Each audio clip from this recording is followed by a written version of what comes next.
Goodness me, you're busty. I miss Angela. Oh, that's nice.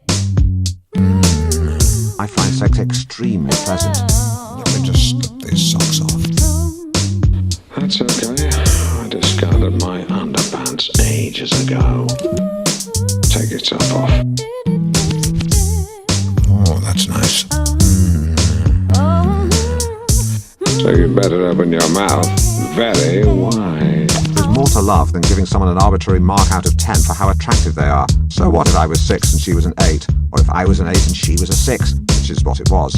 Far more significant is the complex interplay of a whole range of intangibles, from pheromones to personality to hygiene. And the ladies I date must be clean. There were no such issues with Angela. I'll never forget the day we met. Not literally, can't remember the date. Hers wasn't an obvious kind of beauty, and I liked that. You had to put in a bit of effort to spot it. Particularly if she'd had a couple of snifters the night before. But take your time, be prepared to look at her from a wide range of angles, and you would eventually strike gold. Would you like to go and buy an air rifle this weekend? The first time I ever tongue-shagged Angela, i.e. kissed her, was when we were both being held hostage by DJ Gone Berserk Pat Farrell.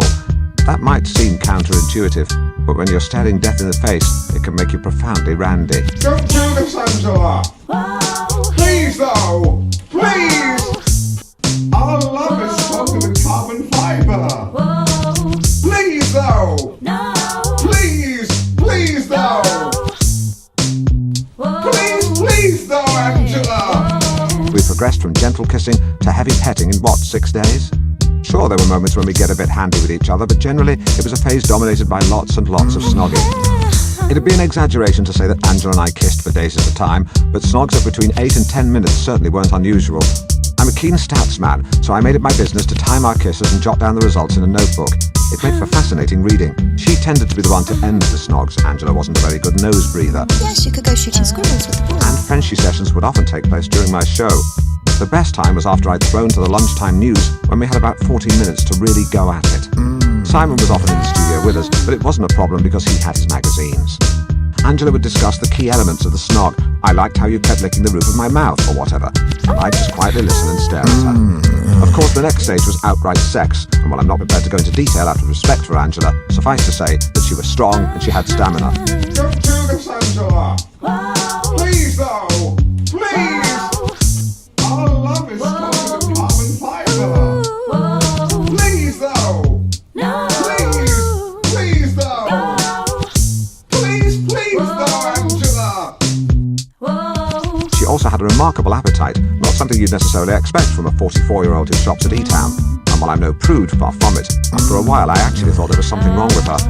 I went back to my Blu-ray collection and rewatched the film where Michael Fassbender plays a fuckaholic, but concluded that what Angela was feeling was perfectly normal. I just turned her on. Looking back, I can see I may have gone in too hard. After 10 days of dating, Angela and I moved in together. Some people thought it was a bit quick, but it wasn't, and they were wrong. I, and I alone, had dominion over the remote control. It was in about week 4 that things started to break down. I sensed that it was time that Angela and I have a chat. So listen, I want to get things out in the open. Is everything okay, Sparrow? Too strict. Got it. Actually had a hunch it might be something like that, but listen, that's cool with Big Bird. I'll just change tack. But the good times were not to last. I want to play your bum like bongos. It is the most foolish text I'd ever sent. Don't do this, Angela! Please, though! Please! Our love is stronger than carbon fibre! Please, though! Please, though! Please, though, Angela! I got on particularly well with Melanie from accounts, and got home to find she'd texted me a picture of herself wearing a dressing gown that was slightly ajar. Anyway, we exchanged a few texts, and it was when Angela saw the one from me that said, "I'd like to play your bum like bongos," that our relationship collapsed, and she kicked me out of the house. As for Angela, I still see her occasionally, not least at work every single day. She doesn't really talk to me, but I understand that, and wouldn't dream of having her sacked for insubordination. Please talk to me when I walk past you at reception. I always try to catch your eye, but you just look down, as if you're reading something, even though I know you're not.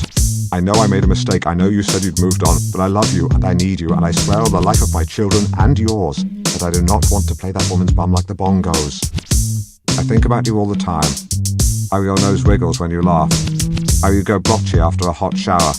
I just want to touch you, smell you, hold you tight in the pouring rain. You complete me, baby girl. Kiss. Call me. Do you think they'd like air rifles? Definitely. Of course, they're from a broken home.